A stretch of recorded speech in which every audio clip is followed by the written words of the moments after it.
Hi all. One of the things that struck me as I've started doing this Beachbody coaching is this concept of finding the time. And I find myself reflecting on that a lot because over and over again I've had people comment about, well, I don't know how you find the time because I don't have the time. And I have certainly said those things to other people. I don't know how you do it. I don't know how you find the time because I don't have the time. We all have the same amount of time. One of the training videos that I watched on Beachbody coaching, one of the top coaches was giving a presentation, and he was doing some role playing and said to his partner, who was playing the person offering objections, "Oh, really? You don't have the time? Do you have less time in the day than I do? You have 22 hours and I have 24 hours." We all have 24 hours. Yes, some of us fill that time more than others. And for those of us who already have filled it to what feels like might be capacity, it's hard to even fathom adding anything more in. But I would encourage you to look at really how you're using your time. I found that in the evenings I'd sit down and I get antsy when I'm sitting. I tap, I tap, I tap. I'm fidgeting with my hands.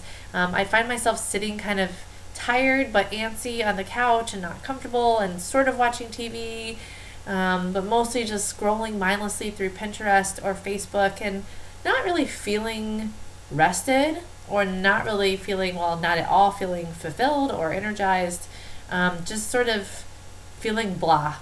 And so when I thought about adding one more thing onto my agenda and to my plate, at first I thought, I don't have the time. And then I realized, yeah, I do.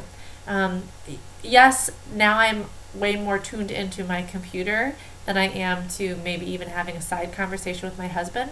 But the reality is, we weren't really talking to each other much either, which is sort of an embarrassing thing to admit, maybe a sad thing to admit, that my spouse and I weren't talking to each other. We were too drained and connected to our stupid phones.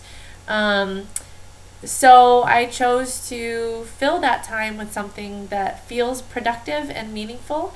And then those times that I take off from that, Jeff and I really make it a point to actually connect with one another and not to just sit on couches, not even side by side. We have separate couches and I kind of sit like this and he's sort of over here in the background, and we're not even really looking to each other, and that's sad. So we've actually been able to find more time to talk to each other on those times that I'm not working, and those weeknights that I am tuned into my Beachbody business after the boys go to bed.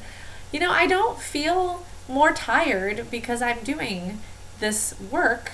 I actually feel more energized and enthusiastic and productive. And for me, someone who thrives on achievement and accomplishment and productivity, it feels really good.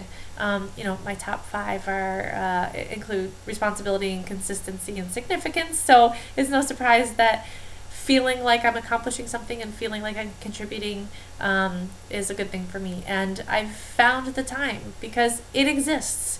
It's there. And if you really believe in making a positive change, whether that's starting an exercise program or whether that's joining as a Beachbody coach, if you look at your day, I'm pretty sure you could probably find 1 hour of time that is kind of wasted, that could be used in a more meaningful, productive way. So take a look at it. If that's something that you feel is feasible, then reach out to me and I'd be happy to help you and encourage you along the way towards wellness.